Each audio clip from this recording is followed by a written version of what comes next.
When I first came to Grand Rapids in December of 1988, one of the things that was interesting about this city was the used bookstores, and there were two of them in particular that I used to like to frequent. Baker Used Books, which is still in existence, and Kriegel's Used Books, which is gone out of existence. And I remember going into the basement of Kriegel's Used Books and finding old waterlogged books. The fact that they were waterlogged made no difference to me because these things were so rare that I picked up the following book, a collection of magazines called the Quarterly Christian Spectator from 1838. I just happened to be going through my library, and this caught my eye because I'm teaching on Pilgrim's Progress, and this article is called Theatrical Amusements.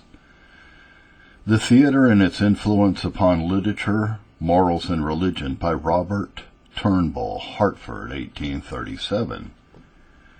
It is not true, as Burke somewhere affirmed, that vice loses half its evil when it loses all its grossness. The worst forms of evil, not infrequently, appear under the most attractive dress. The very fact that it is divested of its more revolting features is what gives it all its influence over the minds of many. The virtuous man, for example, is sufficiently shielded against intemperance when it is clothed in rags, when it is exhibited in the faltering tongue, the trembling limb, or the bloated countenance, or when surrounded with nothing to attract or divert the attention, with nothing to cover over and hide from view its hideous deformities. But change the scene. Array this vice in the robes of splendor, cover over its hideousness with the pomp and circumstances of wealth. Surround it with the show of fashion and the sprightliness of wit, with the fascinations of art and the brilliancy of genius, and as it is the same repelling vice as before. Is not the cup thus tinged with juices sweet, more likely to be drank? Is not the danger multiplied 1,000-fold? And yet in the case supposed, this vice has lost its grossness. Evil without disguise may be withstood with comparative ease. Satan, simply as an archangel ruin, may be easily resisted, but it requires all the discernment of the intellect and all the moral courage of the virtuous heart to understand and resist his wiles when transformed into an angel of light. The more perfect the concealment of his designs, the greater is the peril. The more beautiful and captivating the imagery is with which he can decorate and adorn the features of some dark and insidious vice, the more successful will be his attempts by it upon the virtue of mankind. Every effort consequently to disguise what is evil, to call it by a good name, or to conceal its real nature by throwing around it the gaudy decorations of art, the imposing powers of music, poetry, and mimic representation, in order to lessen its deformity, ought to be exposed and held up to the just reprobation of a virtuous community. Our author has, therefore, we think, rendered an acceptable service to the cause of literature and religion by the publication of the little volume before us. He has torn away much of that disguise which has been thrown around the theater, and made it to stand out, as it were, by itself alone, and to appear what it really is, and ever has been, the source of incalculable mischief to society. Most sincerely, therefore, do we wish that a copy of this work may find its way into the hands of every youth, ere he is tempted to approach the playhouse or cross its dangerous threshold. If our pages have hitherto been silent on the subject of the theatrical amusements, it has not been because we are ignorant of the evil of such things, or disinclined to bear our testimony against them. We, in common with the most of those among whom the Spectator circulates, are opposed to the theater upon principle, opposed to it in every form which it has taken or is likely to take in this wicked world. We regard its amusements as more than useless, as positively injurious. Their deleterious influence can be shown with perfect certainty. The right and wrong in human conduct it is not difficult to determine. The will of God respecting the actions of men, always synonymous with their highest good, may easily be ascertained. It is in us as well as around us. It is revealed to us as really in the nature or constitution of things as it is in His written word. It is written as truly, if not as legibly, in the laws of our physical and moral being, as it is in the enactments of Revelation. It is deducible as directly from the effects of any cause upon the human mind, as if it were recorded in letters of fire. The pain, for example, consequent upon cutting the flesh, is as conclusive a prohibition of the act of mutilating and destroying our bodies, as if it were written out with a pen of iron upon every limb and muscle and nerve of the system. The effect upon our physical and moral nature of all intoxicating drinks conclusively demonstrates the sinfulness of such conduct. And universally, the bearing of any irregular course of life upon the physical or moral constitution of man speaks out the condemning sentence of God against it. Every act, therefore, may be fairly tested and its character determined by its effects upon the intellect and the heart of man. There are its genuine fruits, the quality of which decides the character of the tree that produces them. For a good tree cannot bring forth evil fruit, neither can a corrupt tree bring forth good fruit. In the moral world, then, effects determine the character of their causes.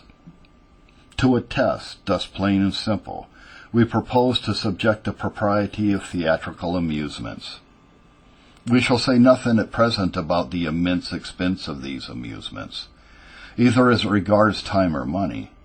For if the fruit be good, if the effect upon the mind be salutary, it may justify all such expenditure. The main question, that which must take precedence of all others, is this: what is the bearing of these amusements upon the physical, mental, and moral constitution of man? Do they in any respect make him a better man? Do they fit him for a more faithful discharge of the duties of life, and open before him the prospect of a higher and happier existence in another world? We say another world, for we are not willing to argue this or any other question pertaining to the mind of man, if it does not distinctly recognize the bearing of any act or course of conduct upon the whole existence of man. We cannot consent to stamp the mark of our approbation upon that, which, however it may affect one day or month or even year of life with pleasure, will nevertheless bring blighting mildew and disgrace upon the rest, all the rest, of existence. Every act ought to be tested, every practice tried by its bearings upon the whole of our intellectual and moral being. Man is not a grasshopper, a being of a moment's existence. He is immortal, and it is therefore an insult to his noble destiny to consider any influence on him simply and exclusively in relation to the nursery, the childhood of his being. His present and future life are not isolated parts of existence, bearing no relation to each other. They are most intimately connected. The action of the one bears more powerfully upon the fruition of the other. As the discipline of infancy bears directly upon the respectability and happiness of manhood, so also do the habits that are formed and the feelings which start into existence in this infancy of our being, which are developed and invigorated in this cradle of immortal life, continue to reign and actuate man forever. The habits and dispositions which he here forms and cherishes, and takes with him to his dying bed, are what he will carry with him to the bar of God, and onward through eternity. The relation, therefore, of present action to future character and condition will be a great element of consideration in every reflecting mind. Whatever affects these interests injuriously will be abandoned. Whatever is lovely and of good report, whatever tends to make us morally more excellent, more happy in ourselves, and increasingly benevolent to others, will be approved by every considerate man.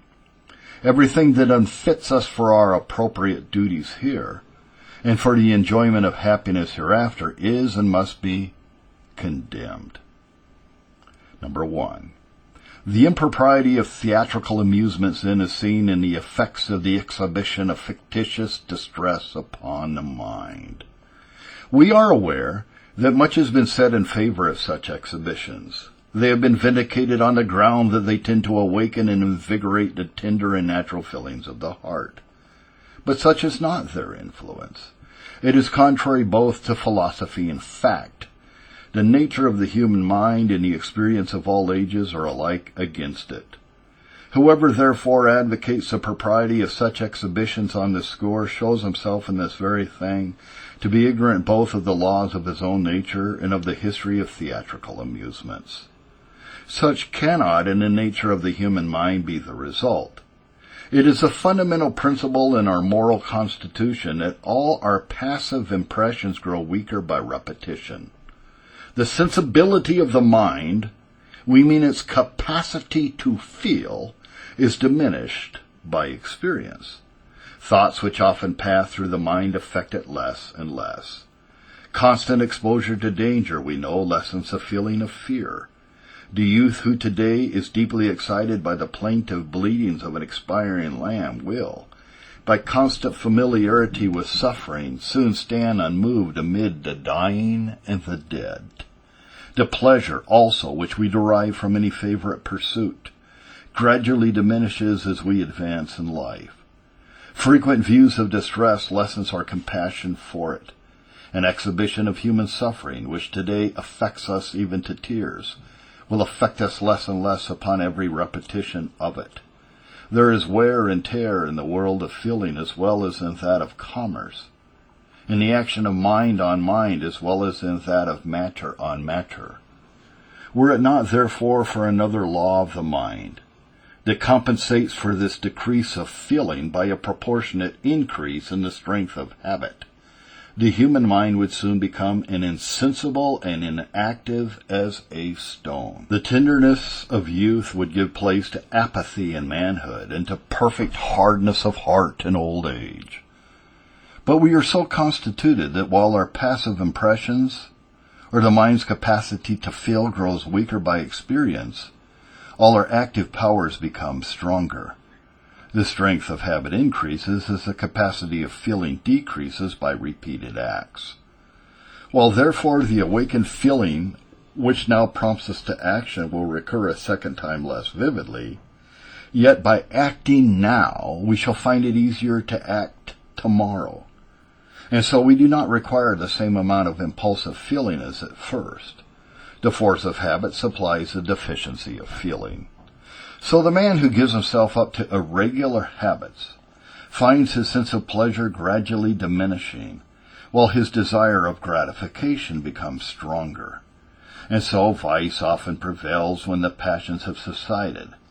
The use of intoxicating drinks destroys the sensibility of the palate, while at the same time it strengthens the habit of intemperance. The perception of misery, while it affects us less and less upon every repeated view of it, yet when the pity excited leads us to seek for and relieve the distressed, it gives strength to our active principles, our habits, and beneficence. While we passively compassionate the wretched less, we acquire a greater energy of purpose by action to assist them. The loss of feeling is compensated in case we act by the increasing force of habit. Yea, in this way we become more and more ready to mitigate human woe. The doing of good becomes our meat and our drink. On these two and great fundamental principles of our nature is formed our capacity for moral improvement. On these two commandments written by the finger of God on the heart hang all the law and the prophets. All proceed, in other words, upon the assumed action of these great laws of our moral constitution, upon the importance of acting, when we feel that we ought to act. Awakens sensibility when by prompting us to act it produces in us a habit of beneficence, is in the highest degree beneficial. But if it be mere excitement and no action, whereby a habit of doing good is formed, it is injurious in the extreme. It tends directly to dry up the fountains of feeling in man, without adding one iota to the moral purpose of the antagonist principle of habit. Here, then, we take our stand in opposition to the theater. We need no specific chapter or verse of the Bible to condemn it. That condemnation is written on the heart, on the very fibers of man's moral nature. We might as well ask for a specific sentence in condemnation of self-mutilation, of cutting off an arm or a leg, as to demand a written prohibition of this species of moral suicide. The exhibition of fictitious distress strongly excites the sensibilities of the heart, without the possibility of their being exerted in virtuous action. The consequence is and must be a decrease in the power of feeling, without any corresponding increase in the strength of beneficent habit. Men, therefore, long accustomed to such exhibitions, become insensible to the distress depicted. It will be difficult, as Dugald Stewart has well remarked, to find an actor long hackneyed on the stage who is capable of being completely interested in the distress of a tragedy. All is artificial, the assumption of feeling, and not the native outpouring of the heart, the spontaneous emotion of the soul. While such exhibitions then lessen the power of feeling, they give no exercise to our active principles. In real life, the excitement of feelings leads to the relief of the object which excites our sympathies.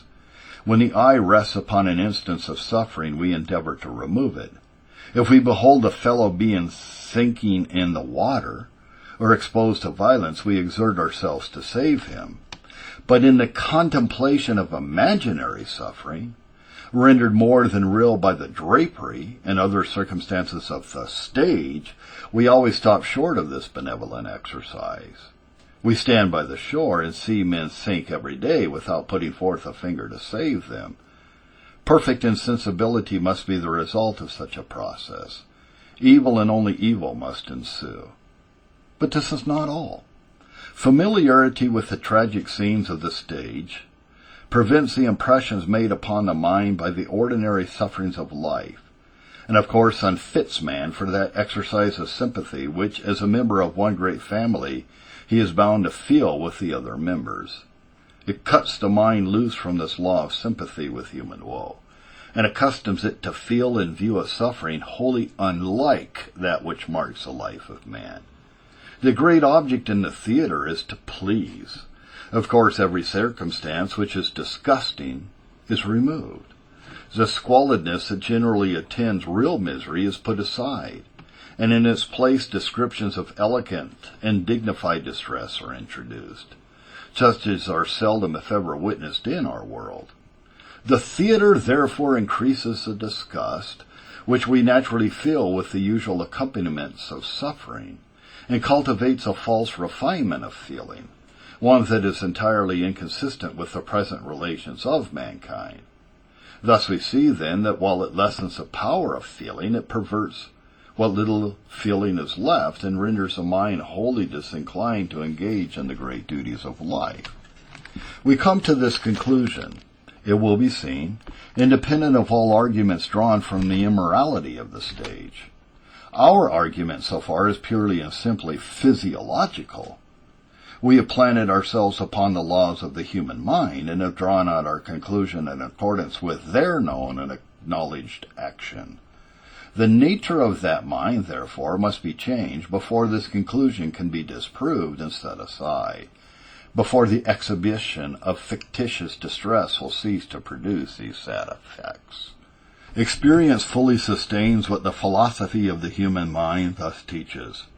Who are the men that manifest most sympathy with suffering humanity? Who are the men that are most prompt to feel and most ready to search out and relieve the wants of the wretched? Are they from the ranks of those who visit the theater? Among the hundreds and thousands in our large cities that are actively engaged in works of healing charity, that visit the poor and pour the oil and wine of heavenly consolation into the wounds of suffering and bleeding humanity, how many visit the playhouse? If it be the high school of the tender and human feelings, where is the proof of it in the character and conduct of its scholars? Call over the long list of worthies who have distinguished themselves in works of philanthropy, and ask them where they first caught the fire of that heavenly feeling which sent them forth, like ministering spirits, to gladden the heart and cheer the sorrows of a suffering world. Did William Wilberforce and Clarkson first feel their spirits stir within them under the tragic exhibition of human woe? Did they come fresh from the impulse of the theater to the halls of legislation to plead the rights of injured and bleeding Africa?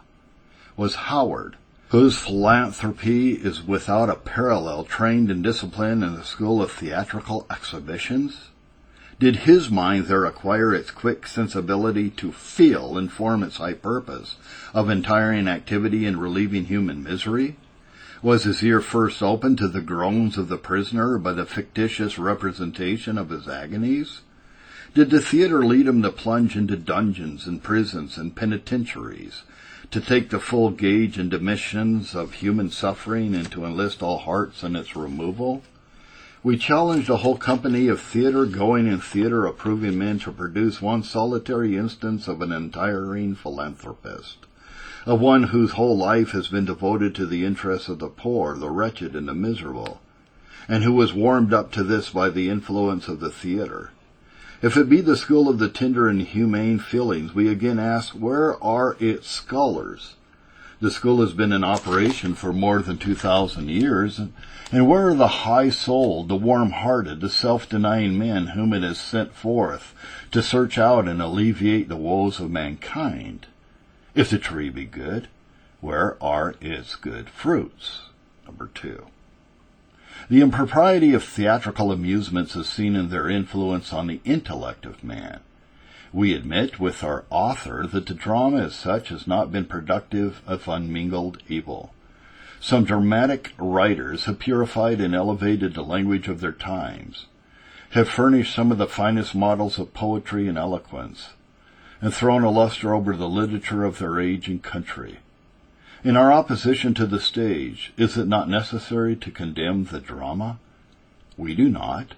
We have no fault to find with it as a department of literature, to be read and studied, when it is pure and elevated in its character, when all its departments of literature are what they ought to be. The drama can and will exist without the stage. The classic beauty of Euripides and subduing tenderness of Otway, the purity and lofty sentiment in the Cato of Addison, and the heroic fortitude and exalted spirit of a self-denying patriotism breathed into the Gustavus Vasa of Brooke, would be admired and studied if every theater were in an instant to crumble to atoms. The great master of the English drama would lose none of its luster by a divorce from the playhouse. Aye, he would, in our estimation, be incomparably a greater man if what is most frequently rehearsed in the theater from his pages he had never written.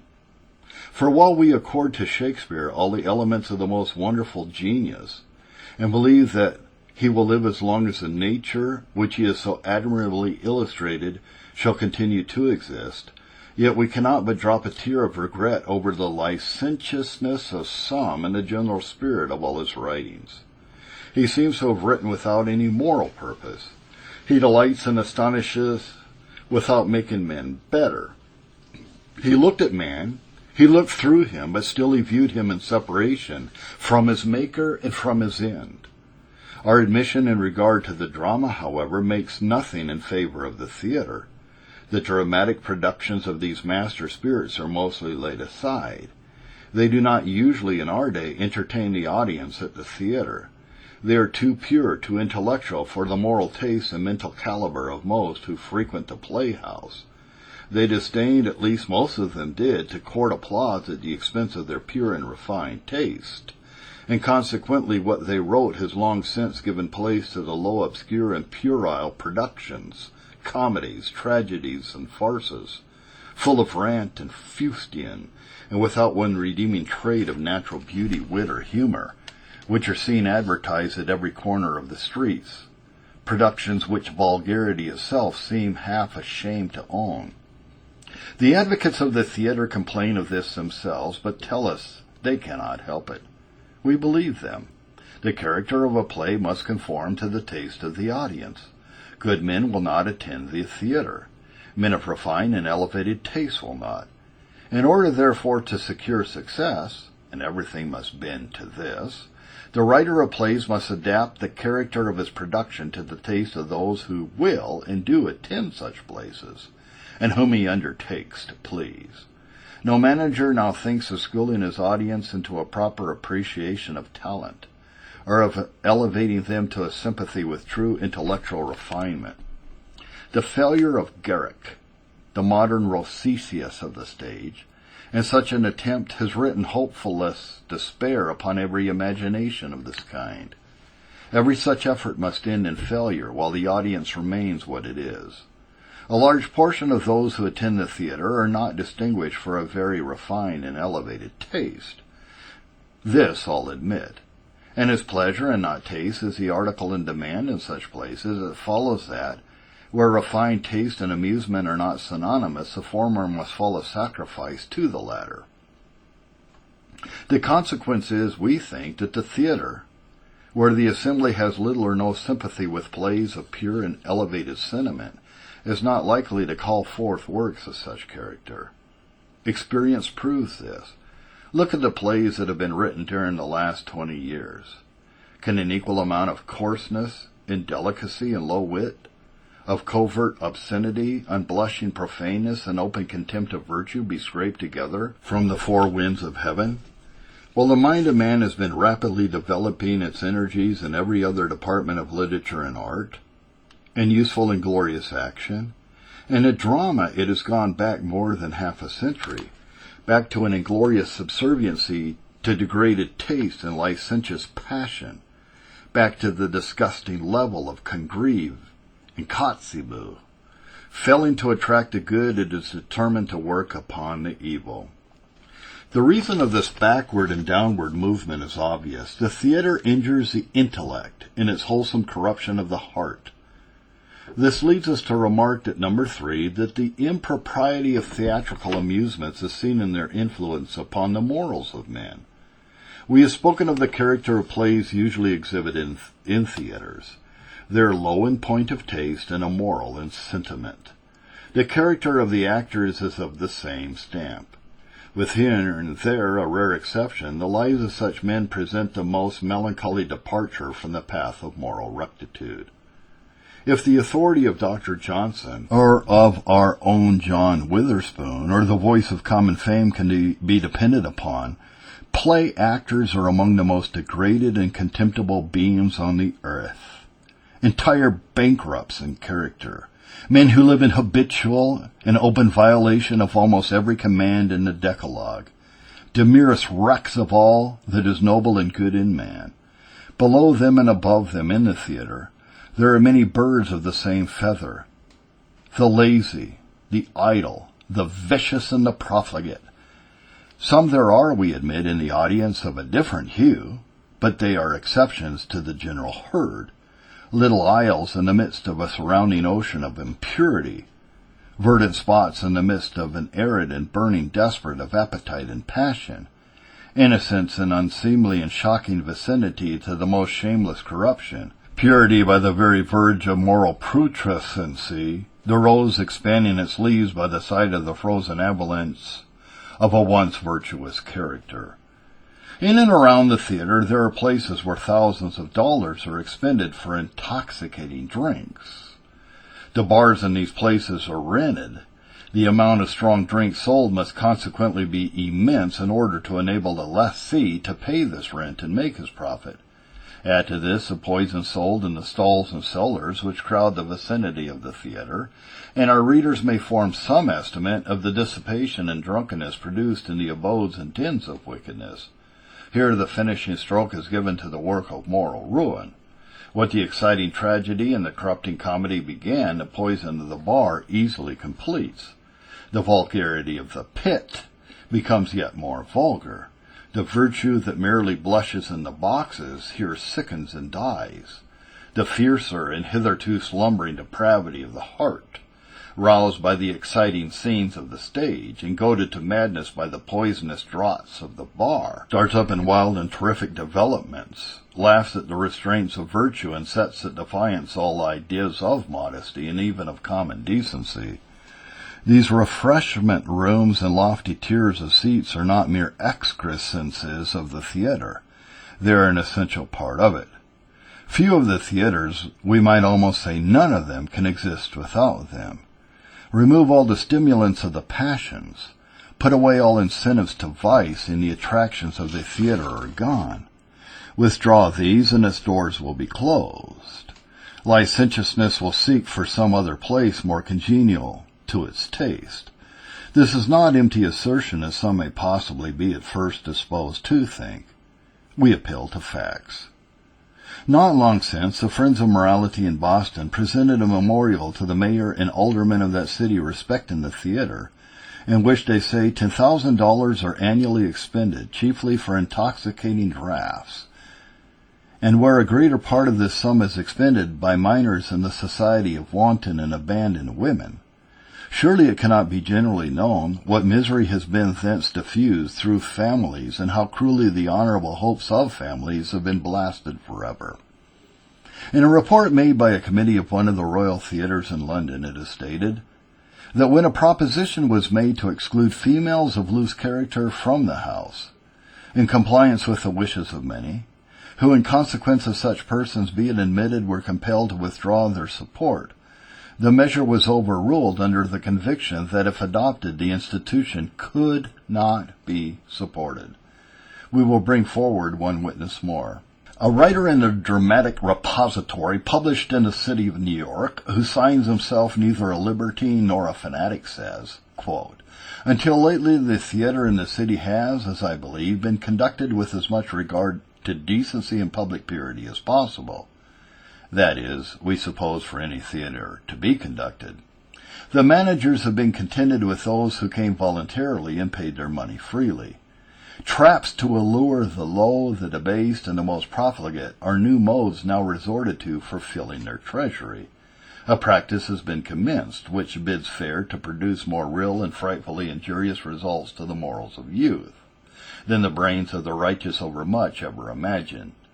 Free admissions are dispensed to the public courtesans of the city, in order that their vile paramours may be induced to follow them, and that in this way the receipts of the house and the profits of the bar may be increased." End quote. We make no comments upon these facts. They need none. By their fruits you shall know them. Here are the fruits of the theater: the destruction of natural sensibility, the debasement of the intellect, and a deep moral blight thus brought upon the heart. These are the genuine fruits of the theater, fruits which it will produce anywhere and everywhere. Place the theater in any part of any city, and this work of ruin will begin. Plant this bohan upas of wickedness where we may, in any soil, and its atmosphere will be deadly to virtue. The birds of the air that prey upon character will come and lodge in the branches of it. Yes, a moment the cornerstone is laid, and a new playhouse begins to arise. Every hovel and stall and cellar, in which appetite may feast itself, for passion accomplish its purpose, doubles and triples and quadruples in its former rent. The streets and lanes leading to every haunt of infamy resounds nightly with the wheels passing to and fro from the theater, and the cries of a mother's agony and a sister's grief over a ruined son.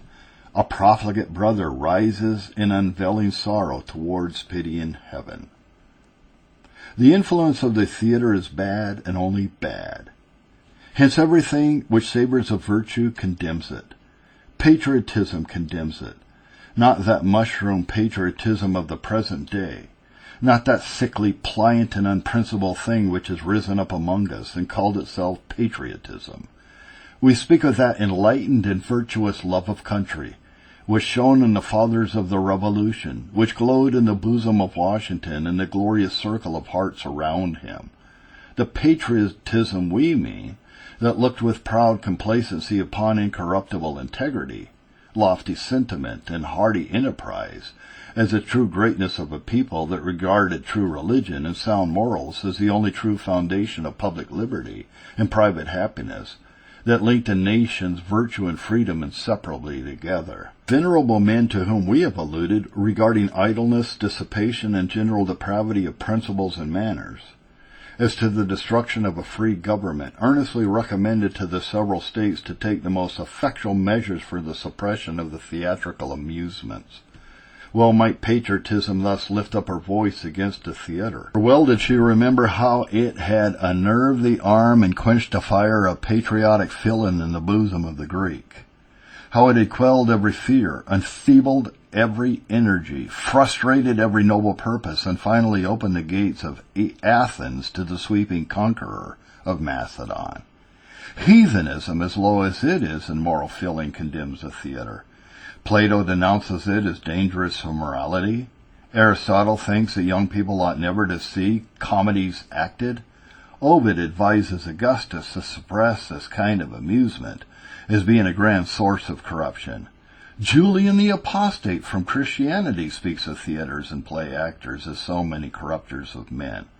The infidel Rousseau, when it was proposed to establish a theatre in Geneva, wrote against the project with much force and zeal, declaring that no friend of virtue could approve it.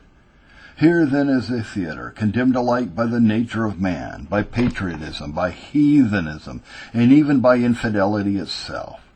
Let no one speak in abatement of these condemning voices of a pure theatre. There is no such thing on the face of the earth. There never has been, and there never can be. The theatre cannot be reformed.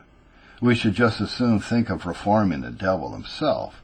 Its reformation will be its annihilation. Its whole history is a history of corruption. In all periods of its existence it has been the nursing mother of abominations, and as such repulsive to virtue and attractive to vice. Degeneracy is its natural tendency. By one trespass upon decency it prepares the way for another. Novelty is a ruling law of pleasure, and the only novelty of a licentious stage is the newer designs of corruption, in one and another startling breach upon public propriety. Hence it is constantly putting out its feelers and trying the moral pulse of the community in order to ascertain how much of increased indecency the patient will bear. Some of our readers may accordingly remember the bold experiment which the managers of the Bowery Theatre in New York a few years since made, not upon the rabble, but upon the mainly virtue of young men, and the shrinking delicacy of young women in the boxes. They introduced Madame Houghton upon their boards, the shameless creature of a shameless French stage. They had a splendid house, and imagined the experiment would be complete, but it was not quite so. The slight tinge of modesty on the cheek of youth, the drooping heads of ladies, bespoke a greater amount of remaining purity than that they had supposed still to reside in the bosoms of their audience. The mistake, however, was promptly corrected. They added a few fig leaves more to the apron of their hireling favorite, and complacency was restored. They compounded the matter with their more sensitive auditors. An inch of dress was added for an ell of modesty surrendered. An ounce of prejudice was humored for a ton of indecency forgiven. Vice promised to move less wantonly, and virtue agreed to smile. Thus all was soon righted, and the shameless nudity of the Parisian stage was acted out before an American audience. Oh, if we have ever felt a sinking of soul within us, if we have ever given way to despondency in regard to the perpetuity of our free institutions, it was when American virtue stooped to this. Why, we should rather have supposed she would have risen in the strength of her indignation, and insulted majesty, and hurled the hated creature from our shores back to the polluted soil whence she came. But no, all was tame submission. No wonder surely that the flames of the devouring element have thrice swept through that edifice, and that its walls are now desolate and are left to rot under the winds and rains of heaven. But where are we to stop in the descending scale of morals? The corrupting influence of which we complain is increasing in our land. We look around us and see in all our large cities this mystery of iniquity at work. Everything is done that can well be done to allure the thoughtless and the unwary into these whirlpools of vice. Everything which can captivate the ear or delight the eye or please a vitiated fancy is eagerly seized upon and held up for this inglorious purpose. Within are posted up at every corner of the streets, inviting and alluring people to the theatre, and a profligate and venal press teems with eulogiums upon the actors and the actresses, upon the scenery and the play. Our hearts bleed within us when we think of the youth who are thus enticed away from the path of virtue, youth who have left the homes of purity and love, the hearts that will cease to feel for them only when they cease to beat. Their eye rests upon one of these representations, one of these bloated paragraphs. Curiosity is excited, the secret purpose is formed, and they begin their career of crime by pilfering from their employers a means of accomplishing their determination of attending the theater. Thus a work of ruin commences. The warm glow of innocence ceases. The keen sensibility of youth dies away. Shade after shade and deepening gloom descends upon their character until virtue is extinct. Like the lodestone in the Eastern fable which drew the nails out of the luckless ships that approached it, the theatre thus draws away one principle after another, by which character is held together until it falls to pieces, a useless wreck. Oh, if the curse of God came upon Jeroboam because he made Israel to sin! If the wrath of heaven was poured out without mixture upon the mystical Babylon of the Apocalypse, because she corrupted the earth with her wickedness, what must be the doom of those who established and support and countenance the theatre, the fountain of corruption, the playhouse of the devil? On them rests the responsibility of this great evil. Let then the advocate of the theatre come forward and take one of the graduates of the school of morals, one of these ruined young men of whom we have spoken, and return him to the home of virtue which he has left. Let him take that youth and present him to the family circle as the individual who first enticed him to the playhouse. Let him as such meet the father's brow of burning indignation, the mother's lip of quivering anguish, the sister's eye bursting with grief. Let him, but we will not complete the picture, for he has not nerve enough to go through with such a farce. He has not hardihood enough thus to insult the blasted hopes of parental love. He has not the moral courage to meet thus the withering scorn, the anathema, maranatha of virtue. Upon what principle, then, we ask in conclusion, can a man justify his attendance upon or his countenance of an institution which affects man injuriously in all the variety of his being, as social, intellectual, and moral, one which pours its unceasing tide of ruin over this land, one which inflames a passion that subverts all the moral principles of man? How can he do it as a man, as a friend of man? How can he, with any claim to benevolence, approve that which saps the very foundation of virtue, introduces universal idleness, profligacy, and ruin, which swallows up time and money and character, yea, everything that is dear to the heart of virtue? How can he sanction what patriotism condemns? What must be the moral dimness of that eye which can see propriety and beauty, where heathenism, low degraded heathenism, can see nothing but evil and deformity? But most of all we ask, upon what principle can a delicate lady visit the theatre? Man's moral constitution is made of coarser materials, of firmer stuff than that of woman. His virtue is of a rougher cast and of a stronger fibre, and yet it withers and dies in the atmosphere of the theatre. What then must be its influence on the tender and delicate nature of female virtue? Virtue which complains at the slightest breath of wrong, which shrinks back like the sensitive plant from the least touch of rudeness. Can her mind, thus delicately framed, thus nicely attuned to the sweet harmonies of virtue, listen to the polluting comedy, or behold the absorbing and corrupting tragedy with impunity? Can pride, ambition, and revenge, can malice, seduction, and murder act out their hellish purpose before her eyes? Can she be agitated by these materials of the tragedy under the imposing scenes of the theatre, the music, the action, and the oratory of the stage without receiving an injury? Can she open her ear to the unblushing obscenity, or fix her eye upon the disgusting nudity, without receiving a moral blight upon the holy sympathies of her nature? Can she go where sensuality reigns, where virtue is treated with open scorn, or covert contempt, where Christianity is ridiculed, where the Bible is caricatured, and where the Savior of the world is crucified afresh and put to an open shame? Can women do this without injury to her moral nature? No, she can never behold such things without a blush, or take pleasure in them without deep self-degradation. Theatrical Amusements, from the Quarterly Christian Spectator, Volume 10, 1838.